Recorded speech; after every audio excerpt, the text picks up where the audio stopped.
You're listening to another episode of the Coaster101 podcast.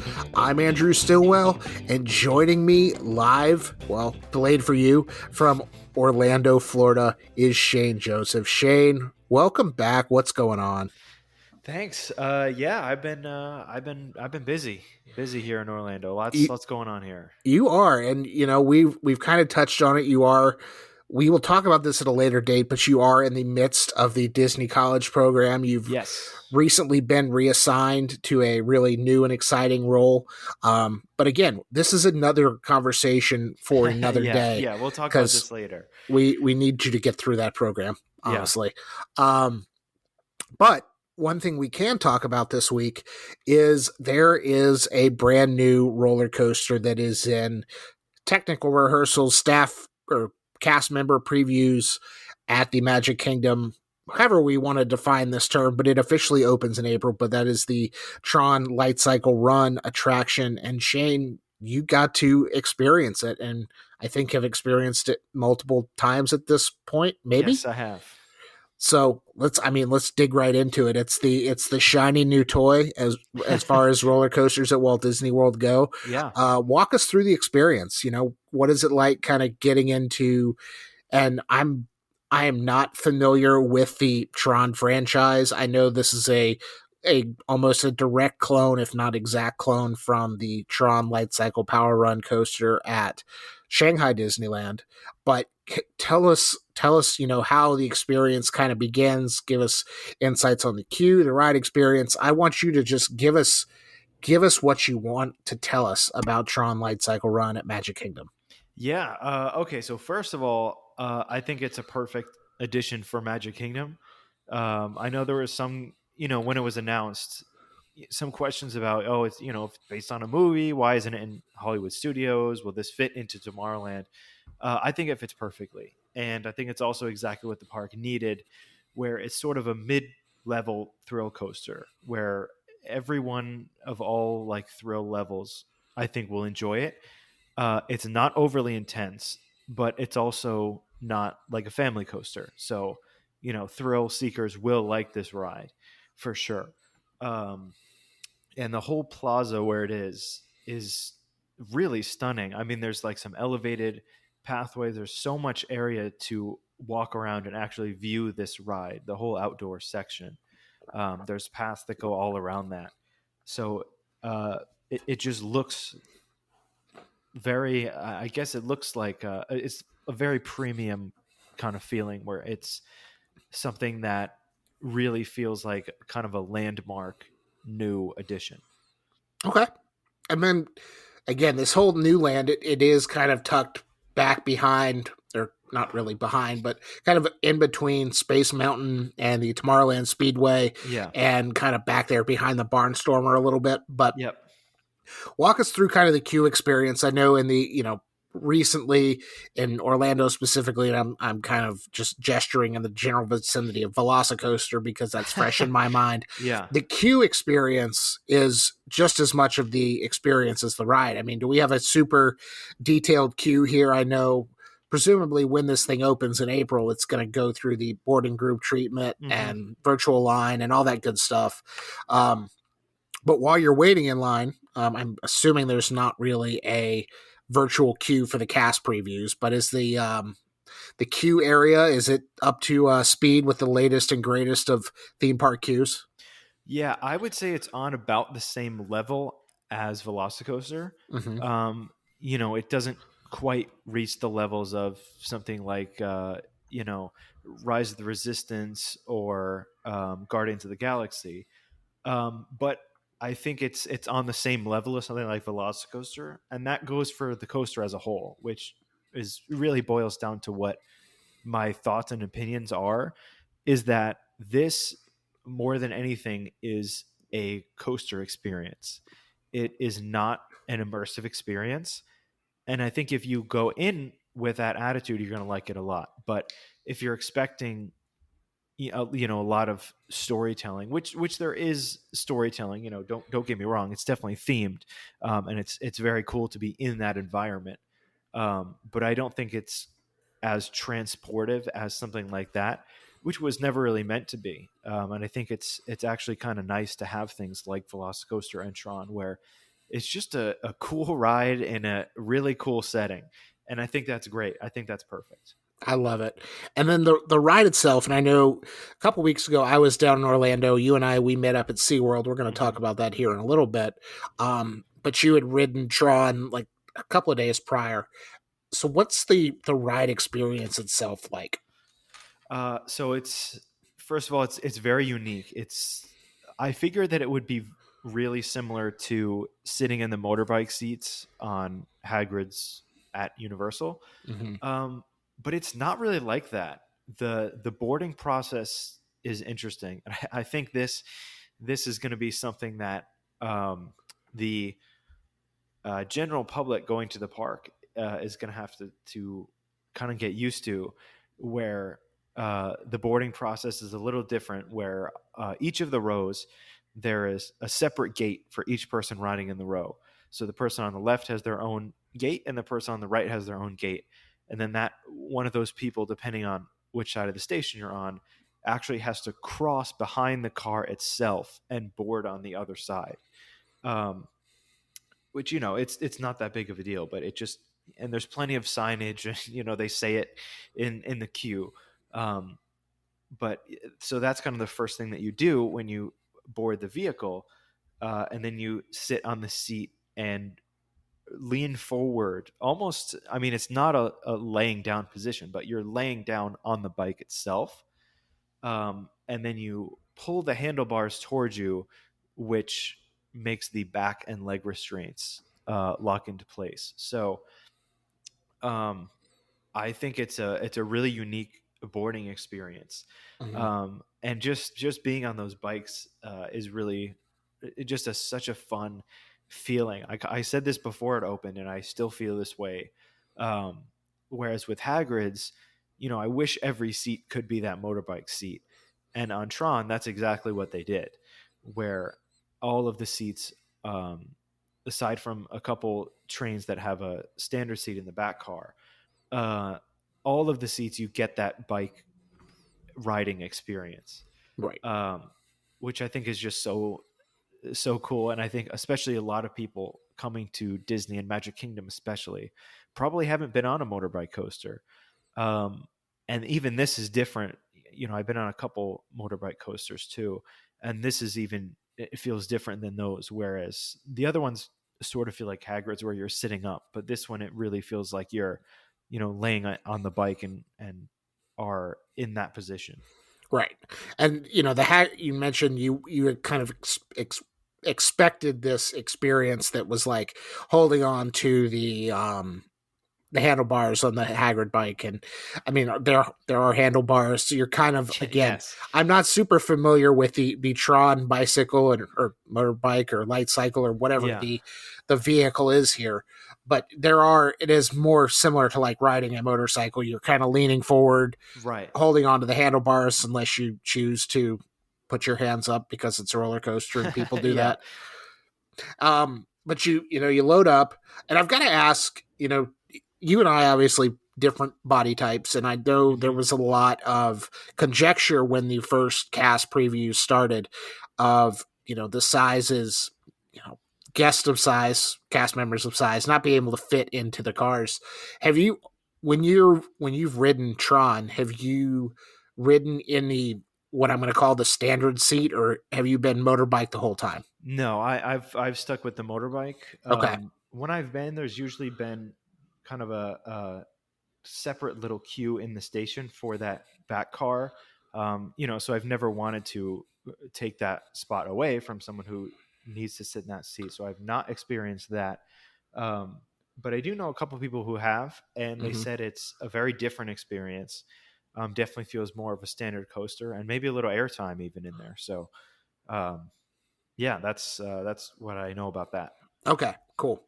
So the coaster itself, and I've tried to remain spoiler free. I've yet Okay. to watch a POV of the Shanghai version of this ride. Okay. That's how dedicated I am to the cause here. Because I mean, when that opened in, whatever year it opened. 2016, I think. Yeah, so it's been a while. Yeah. I've maintained as much spoiler free, but I'm gonna just we'll get into the the kind of the ride experience here. Right. Kind of take us through. This is if you're listening, this serves as your spoiler warning. Right. If you want to remain spoiler free, we are going to be talking about the ride experience on Tron Lightcycle Run at Magic Kingdom. If you want to come back in a couple of minutes, we would Sure. hit the fast forward button or just listen to Shane's recap here. Yeah, But I mean, how does the coaster itself start? Like, kind of walk us through the ride itself. so the good news is there's not really too much to spoil. Like I said, there's no story spoilers or anything. The story of the ride is that you're sitting on a light cycle and you're going into the grid. You're going into the computer world. Um, and I'm not going to. I want to keep you spoiler free. Also, there is an effect in the queue. I don't know if you've seen it. I have not. Okay, so there is a. I mean, I guess you could call it a pre-show. It's just sort of a separate room of the queue that you go in first, and then there's a very neat effect that happens in that room that I think is very cool.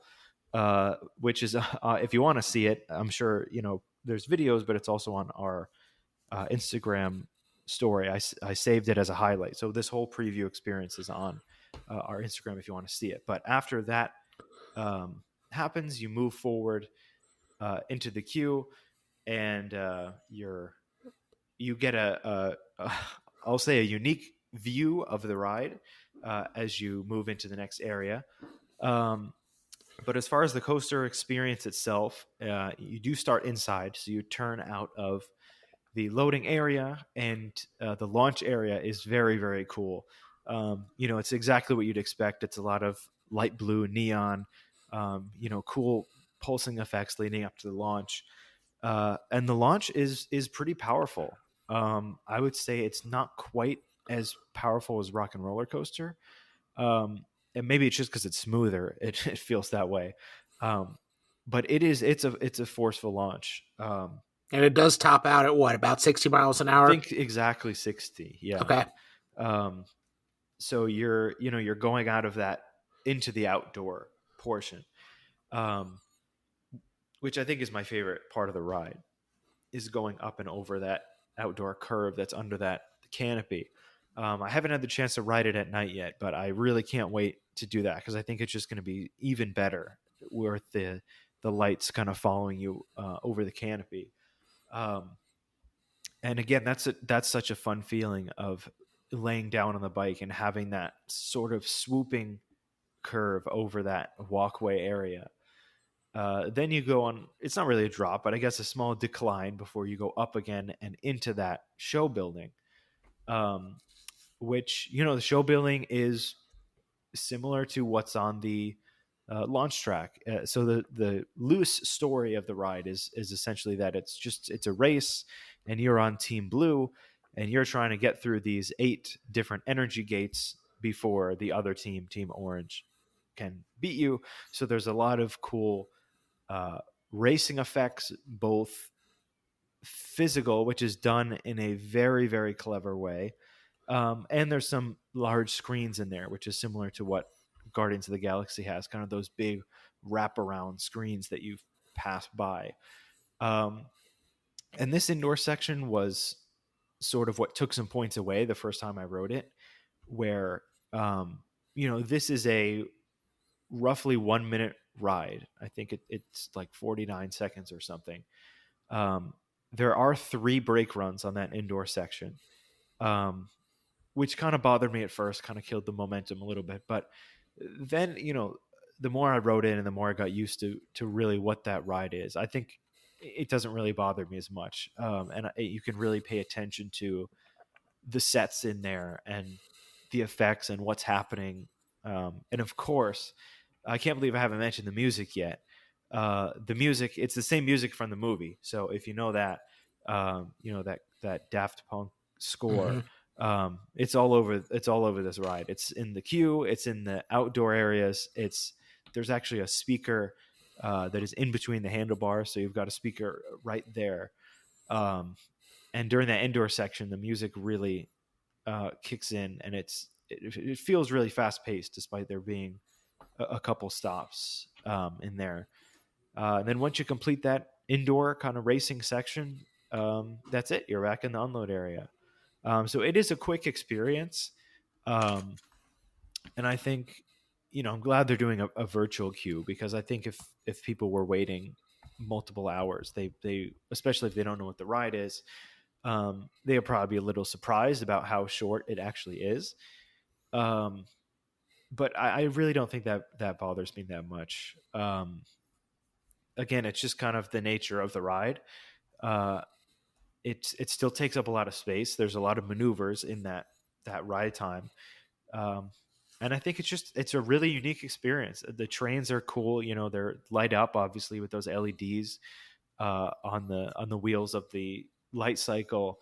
And I think this is a back row ride for sure, because of the forces first, and also because I think seeing the train in front of you, even if it's not the very back seat, but seeing the train in front of you very much adds to the experience, especially during that indoor portion. Okay. I like it.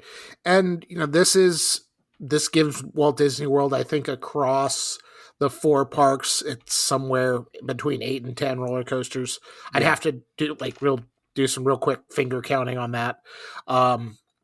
But where do you think this kind of ranks out on the scope of roller coasters at Walt Disney World? So that's an interesting question, because if we're looking at this as a roller coaster, I would say it's about third or fourth. Um, I would say Guardians of the Galaxy, um, Expedition Everest, and Rock and Roller Coaster are the top three. Mm-hmm. And then this would probably be number four, coaster wise. But experience wise, I think this is definitely number two, only behind Guardians of the Galaxy. I think the experience of this coaster really brings it together, which is the case with a lot of Disney's coasters, where, if you put them just outside in a field, that's not what they're designed for. But when you Right. combine that with the experience, um, that's really what the ride is meant to be. So in that sense, I would say it's number two. Yeah. And that, I mean, I'm looking at the launch, or the track length here, and it is shorter than Space Mountain, slightly Yeah. longer than um, Big Thunder Mountain Railroad. I haven't looked. That surprises me, actually, because Yeah, Big Thunder Mountain's a long ride. I guess because of all the lift hills. But yeah. Big Thunder Mountain actually clocks in at 2,700 feet, so it's okay, it's right there. This is 3,100 plus, so 400 feet of track, another yeah, football field or so.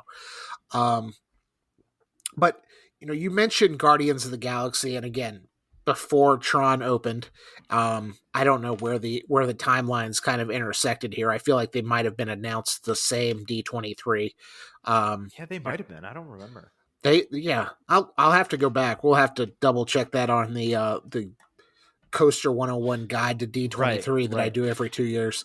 But, how do the two coasters compare? Obviously, I know you said Guardians is, among the top three, and it's the best coaster experience. But I want to, as the kind of the new toy versus the really new toy, um, how do the two coasters kind of compare and contrast one another? I know they're both kind of an indoor experience. Right. They're highly themed, but talk a little bit about the differences between the two. So I think this is when this ride opens. This is going to be the question. It was definitely my question going on. Is this going to be, how is this comparable to Guardians? Um, and really, I think, kind of like you were saying, on the surface, they're both launch coasters. They're both indoor and rely on screens. And I think on paper, the similarities are very close. But in actual experience, I think these rides are actually very different. Like I said, Guardians is so much about the story. It really is. I mean, Disney calls it a storytelling coaster, and it is. Um, so, this is tough for me, because Guardians, other than maybe Hagrid's, um, I think Guardians is the certainly the most fun, and maybe I would even say greatest coaster experience of all time. So it's an incredibly high bar for Tron to get to. Um, and so I think that it's not really a fair comparison, just because Guardians is just so much of an actual experience, whereas Tron is a coaster, a great coaster, a fun coaster, but it's not quite on the same level in that way. Okay. And then kind of on the same in the same token, obviously given its proximity to Space Mountain and similar ish kind of feel, kind of that Tomorrowland coaster feel. How do you feel like the Tron Lightcycle Run complements, or how do you think it complements Space Mountain? I think it complements it very well, actually. The two sort of icons, which is Space Mountain's actual mountain, and then that canopy, which is called the upload conduit, that part of Tron, which is the outdoor big white canopy. I think they look great together. When you're in that Tron Plaza, there's some great views of Space Mountain actually, from there. So I think that the two rides, the land is interesting because the land is sort of, I would say, like a kind of a 1990s view of the future, and Tron is very much like, hyper 21st century, extremely high tech digital future. But I think they work well together. I don't think it's a jarring change walking through there into where Tron is. I think it's a pretty smooth transition, actually. Okay. And I'm excited to see when it opens publicly what that entrance is going to look like, actually going from Tomorrowland into the ride plaza. Yeah, it definitely does have that 90s feel, that 90s future Yeah. feel. And then you throw in the Monsters Inc. Comedy Club, which I personally Right. love. Yeah, it's But great. it kind of, to me, takes away from the tomorrow aspect. Right. But I'm I love that ride and wanted to, or attraction, and wanted to stay forever. Yeah. So I'm really glad. I mean, how many times so far have you ridden Tron? Have you just one cast preview? Have you done multiple? How has that worked? So I've ridden it 4 times in total. Um, I did one front row ride, 2 back row rides, and then one ride in the second to front row. Um, and like I said, I definitely think the back row is the way to go. Okay. What is it? I mean, obviously with the front row on the launch, I'm sure is a little bit different than the back row on the launch. Yes. But is it the back row, the other elements on the coaster that kind of make it this back row machine, or is it really just being able to see the rest of the coaster train in front of you, kind of take on that big banked outdoor curve and everything else? It's kind of a combination of all those. Okay. I think the launch feels more forceful in the back. I would say, I mean, in the front seat, that kind of sweeping over that curve is definitely a very cool feeling of having the wind in your face, and having nothing in front of you. The track is massive, by the way. It's a huge, like, wide track, so that's a cool view. But in the back, you definitely get the forces, and then I think the indoor section is definitely better in the back, because there's a lot of kind of sudden twists and slight drops that I think are better in the back, because you're very much getting pulled through those. And then, like you said, seeing the train in front of you kind of makes the experience in a way too. Got it. Okay. So my final thought, and this is, probably getting more into the scientific of understanding guests' wants and needs and their planning, and we got to get the guys from Touring Plans on the podcast to talk about this type of thing. But I know typically at Rope Drop at Magic Kingdom, everybody beelines for Seven Dwarfs Mine Train. And Yeah. obviously I know when this opens, it will probably utilize a virtual queue. Most likely, yeah. But will this ride, assuming it will eventually open a standby line at some point, do you think this pulls guests away from, your Peter Pan or your Mine Train or Space Mountain or your other rope drop attractions, and kind of levels the playing field a little bit? Or do you think people stick going to, mine train because they know it will have a long, consistently has a longer line, and that's what people have, migrated to for the last couple of years. That's a good question. I actually haven't thought about that because things like Peter Pan and Seven Dwarfs Mine Train are kind of a different audience than what Tron is going for.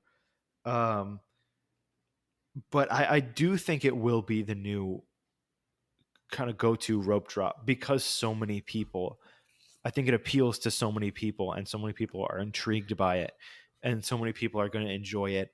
And again, it's also, whenever something new opens, it's huge. So I think for a while that will definitely be the kind of new thing that people are going for. Okay.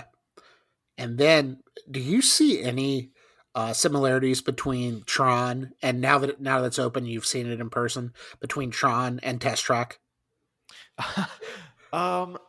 Sort of, just in the aesthetic.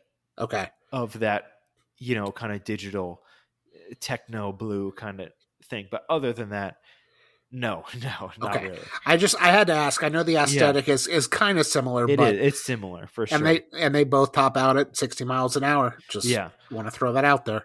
So. I guess, in that way it's comparable, I guess. But I never really thought about it that way. Okay, fair. All right. Any final thoughts on Tron before we kind of change gears a little bit and talk about the time we were hanging out at SeaWorld Orlando a couple weeks ago? I don't really think I have any final thoughts. I think coaster enthusiasts are going to love this, especially the outdoor area, because there's so many great pictures and so many great angles. And I think this is really going to kind of open something new for the non-enthusiasts in the park. I think they're going to get a really unique experience that maybe they didn't realize was even possible. So I think this is going to be a huge hit. So are Disney enthusiasts and coaster enthusiasts finally going to coexist and agree on something? No, I don't think so. Damn. Unfortunately, we tried. We tried. Maybe next time we'll see. We'll see in 7 or 8 years when the next one gets built. Yep. I think they agree on Guardians though, so maybe they did it there. But okay, well maybe see. We'll see what happens. But right. Everybody seems like it. You're a coaster enthusiast. You enjoy it. So and I am actually a big fan of the Tron movies, which probably not a lot of people can say, but I love them. And you definitely don't need to watch the movie or anything to understand what's going on in the ride. But I think if you're a fan specifically of the newer movie, you're going to like it a lot. So you're a Disney fan, a coaster enthusiast, and fan of the Tron movies. Right. I think in the Venn diagram, you are the center. And that's exactly. That's exactly. This is just like Guardians of the Galaxy. This very much appeals to many of my interests. I love it. All right. Well, let's go a little bit up I-4. A couple weeks ago, I took a trip to Orlando with my brother. Go back and listen to that podcast episode if you like bad Harry Potter impressions and the story about how my brother didn't heed the warning of losing his phone in a locker. Yes. But we also went to Fun Spot, which I don't know if we're going to talk about. We are absolutely going to talk about Fun Spot because I got to watch you ride Hurricane at Fun Spot Kissimmee, but we're talking SeaWorld right now. Okay. Obviously, we were there for the Seven Seas Food and Wine Festival, and I know we are a roller coaster podcast, so everybody's going to probably tune out right about this point. When don't tune out because we got some great Fun Spot insights. This is true. Yeah, but let's talk the food here. I mean, as theme park food festivals go, have you ever been to another park that is kind of as diverse and as well stocked with food and drinks as this particular festival was? No, I was actually very surprised at just how many booths there were at this festival. I mean, it's all over the park. Which I would definitely not expect out of, a regional park food festival. So I really liked how much they put into this. And it goes on for a while. I think it goes until May. So it does. Really, a lot of people are going to get the chance to experience this, which I think is good. February until May. I mean, there should be maybe a little bit of overlap with pipeline opening and the end of this food festival. So if you're listening now or in the next couple of weeks or months or whatever it is, this is the end of February. So, but you need to go back and check that out. I mean, there's a ton of booths, as Shane mentioned. The Yes. food is delicious. The sampling sizes, and I mean, we split a tasting card among the three of us, and we were full. It wasn't like we Oh had to yeah. didn't have to have lunch. And I mean, the cool thing, in my opinion, that I've never seen other parks do is if you have the tasting ticket, it's not just for food. You can get booze too. Yeah. So if you want 15 sample size cocktails, I don't want to tell you how to live your life. A lot of these things are pre-mixed, Right. but you can have a really, really good time at SeaWorld for like $100. Yeah. And you would need to take an Uber home. Um, but Shane, thinking back, and I know you're getting ready to head back out to SeaWorld this week Yeah. to take round 2 of the Seven Seas Food Festival in. But is there anything in your mind that kind of sticks out rather as a favorite food or taste that you had? Yeah, there's definitely a few. But I also just want to say that something again that's kind of surprised me is, not every booth is, hamburgers and, chicken fingers and sliders, whatever. It is actually a good variety of food, which I think is great. So there's all sorts of different tastes for everybody. But I think one of them that stands out to me is the first one Yep. that we tried, which is that I don't remember the exact name. It's like pig or hog, something maple hog, I think, where Yeah. it's a cinnamon roll, with icing, and then there's a maple glaze, which is Yep.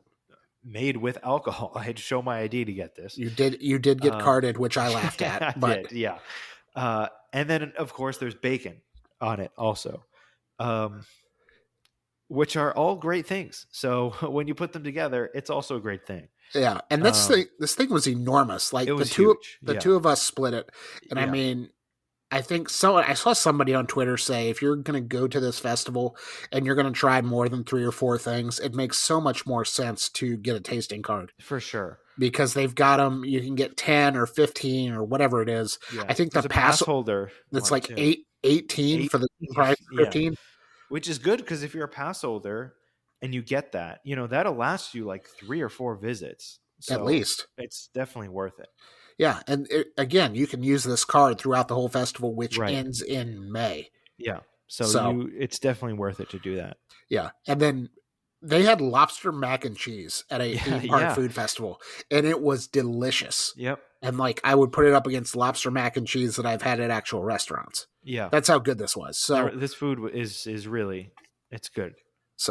and I know they've got some concerts and things like that, but this is definitely a step up from your typical amusement park food and wine festival for sure. Definitely. Also, while we're back to roller coasters, if anybody can hear us, if you're still listening, we're back to roller coasters. Can we talk about Icebreaker? Yes. Because we both rode this for the first time recently. Yes, I want to talk about this from people who have a positive view on it because my brother will never ride it again. We didn't lose our phone on it. We didn't because our phones were in a locker. Right. That's what you're supposed to do. Yes. But this ride, for being kind of as small and diminutive as it is, it packs a punch. It's great. I was not expecting it. This is a great forceful launch coaster. Yes.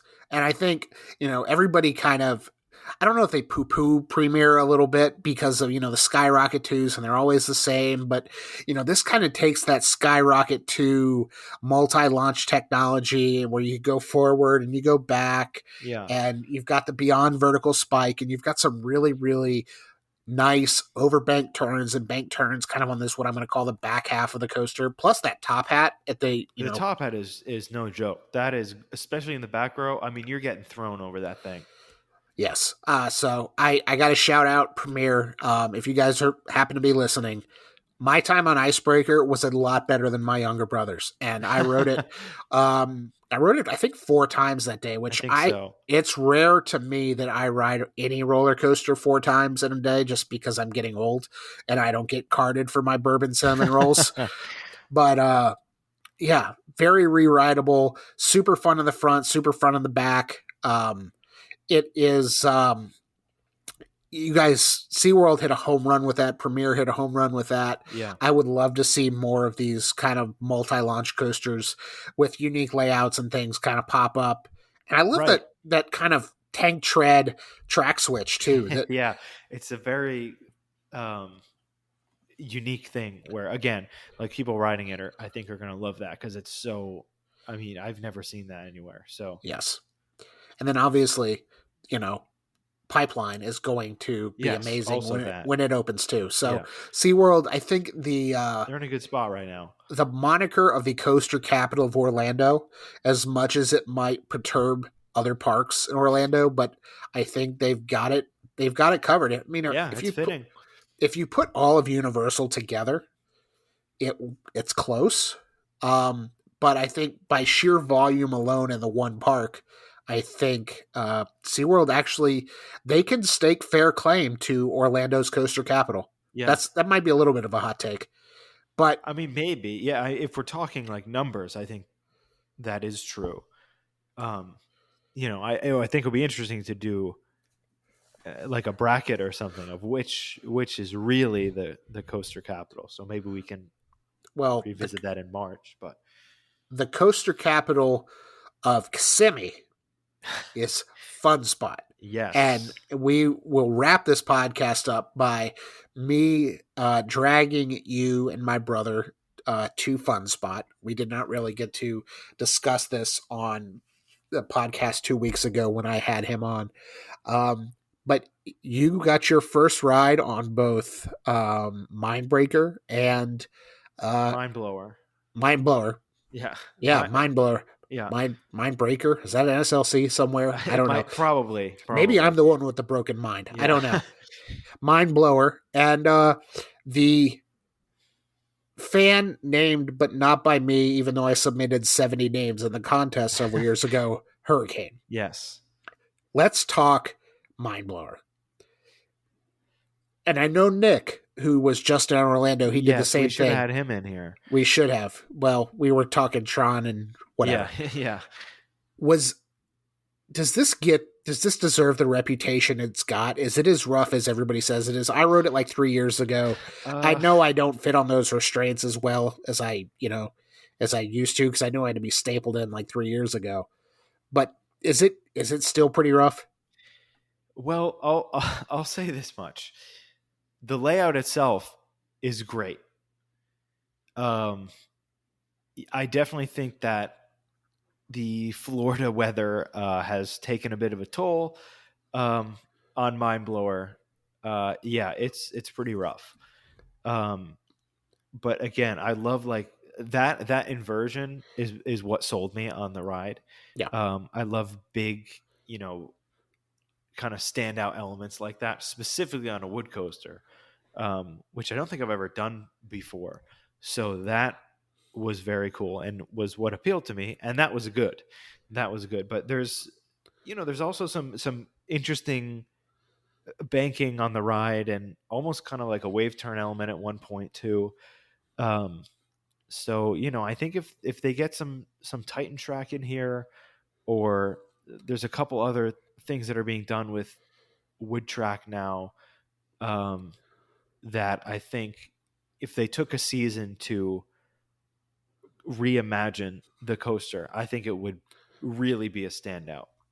It's still fairly new, and I don't know if we could get Titan track on there, because it is Yeah. it is Gravity Different Group and company, right?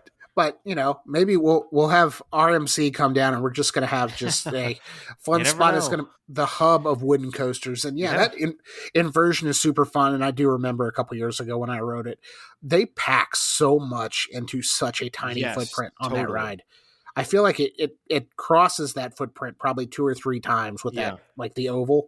It's fun. It's sad to hear that it's gotten a little bit rough. I mean, but that's again, it's the Florida climate, and there's a reason there's Yeah. not a ton of wooden coasters in Florida. I will say that White Lightning up the road is immaculate and Yes, never I'm never excited to get on that soon. never change. But we need to talk about the experience of you riding Hurricane, and you got to ride it. JT and I didn't, because those belts, they made belts at a park in Sandusky, Ohio, appear to be like the longest belts you've ever seen. And I know Cedar Point, they kind of got this reputation among larger enthusiasts that their belts are a little tighter. I don't know if that's true or not. I'm not bad mouthing Cedar Point. Don't come for Yeah. me. But the belts, they were tight on this, just what I'm going to call a glorified carnival roller coaster that happens to have a permanent installation in Orlando. Yes. So I did not get to ride. JT did not get to ride. JT, I think, was a little more excited about the fact that he didn't get to ride than if he would have gotten to ride. I was kind of bummed because we're on the Coaster101 race to 300 right Yes. now, and if I could add all the coasters I've been walked off on, I think I'm above 300 at this point. So take that, John and Nick and everybody else. But Shane, you rode this, I did. and I've got a picture, and we will. Oh yeah, it's a great picture. I will put this in the article. And I know I say that sometimes. It's like I'll put this in the show notes. Yeah. The article on coaster101.com about this podcast episode, you will see Shane. It will have the picture. It will have the infamous picture where Shane has this big goofy grin on his face, looking exactly at my camera, basically oblivious to the certain death that meets him on the I Hurricane. wouldn't go that far. Okay. How was the Hurricane, Shane? Yeah, I mean, in appearance, first of all, we parked in the parking lot that is right next to Hurricane, and I had never been to Fun Spot before, so I had no idea the layout of this park. Hurricane is basically in its own world. It is completely separate from the park. There's a couple of things. I think there's like a carousel and like maybe a tilt-a-whirl or something back there, but it's totally separate. So already it feels really strange walking up to it, where it just kind of feels like, oh, somebody put down a coaster behind this like shopping area, which pretty much is what happened. So already it's got that unique factor going for it. And I sat in the back row, and it's quite the experience. First of all, I was pretty nervous about the lack of supports on the first turn off the lift hill. I did not realize that till I was actually going up the lift hill. But yeah, everything was fine. You know, the coaster stayed on the tracks, and I've never really been on a coaster where it feels like all three of the cars on the train are completely like doing their own thing. Like I could just see the two cars in front of me, and it felt like they were like freestanding cars, like not even connected. You know, there's some drops and like quick drops and maneuvers on here that are almost like Wild Mouse ish. And seeing the two cars in front of me kind of jumping up and down on those, there is some airtime on this for sure, and it is smoother than it looks. You know, there definitely feels like there's kind of a lot of wheel gap on all sides, but it is smooth for sure. Okay. Again, we'll show you the picture. We'll let judge for yourself. We'll let the audience be the judge on this one. But yeah, I mean, Shane, like what else is going on with you right now? I know it's been a while since we've had you on the podcast. Anything else that you're allowed to tell us what you're doing or where you're working or anything like that? Or do we have to wait for another podcast episode to talk about that? We can, I can say it, but I'll keep everybody in suspense maybe a little bit if we're going to do a separate show for sure. Okay. Well, the good news is I'll give him a hint. It's also on my Instagram, so okay, it's true. There's that. But Shane, hit the folks with your personal Instagram if they want to follow you. Yeah, you can follow me at ShaneJoseph7 if you would like to on Instagram. Perfect. And here's my hint: if you don't want to follow Shane on Instagram, which you should, if you want to go visit Shane at his job, you're going to need to save a lot of money. Yes, unless you're a cast member right now. So, Oh, yes, yeah. well, okay. Well, anyway, that is the effective tease that we have come to be known for here on the Coaster 101 podcast. Yep. But that is going to do it for this week's episode.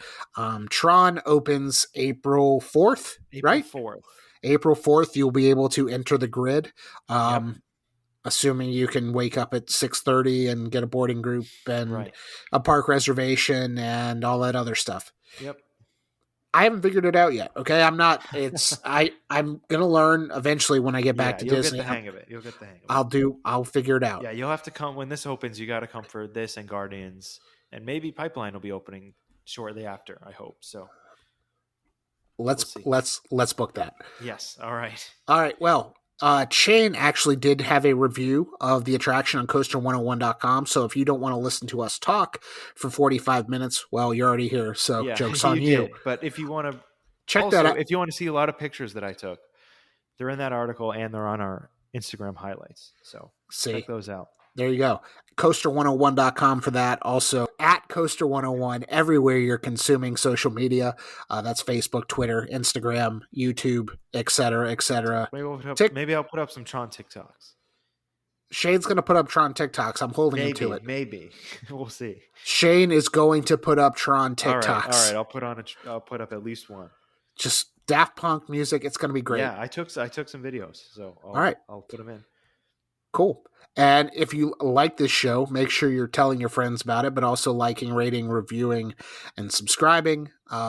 We obviously love the 5-star reviews. We're 5 stars across the board almost. I think we're 4.9 on one of them. I don't know. 4.9 is almost 5 if you really think about it. So shout out to whoever didn't rank us a 5, but we're not gonna take any personal offense to that. Of course. But unless it was Justin Mabry who gave us our theme music, and he rated us a 4, which to me sounds counterproductive to rank the theme music. Yeah, I don't know why he would have done that. But shout out to JMD Entertainment for our theme music. Shane, this was fun. We'll have you back again soon. Maybe we can talk about your job a little bit. How much longer are you in Walt Disney World? I'm here till August 10th. Okay. So I'll be here through the summer. So we got a couple new attractions opening up in the Orlando area, so I'll get to check those out. Busch Gardens too. I'm hoping to get up there soon. I haven't been there in a couple months, so there we go. Yeah, hoping to check out some cool stuff. And August 14th, be on the lookout for Shane's trials and tribulations on the Coaster 101 podcast about the Disney College program. Yes. Can't I'm having wait. a great time, by the way. The program has been awesome so far. I love it. Awesome. Well, we will talk to y'all again soon. See ya.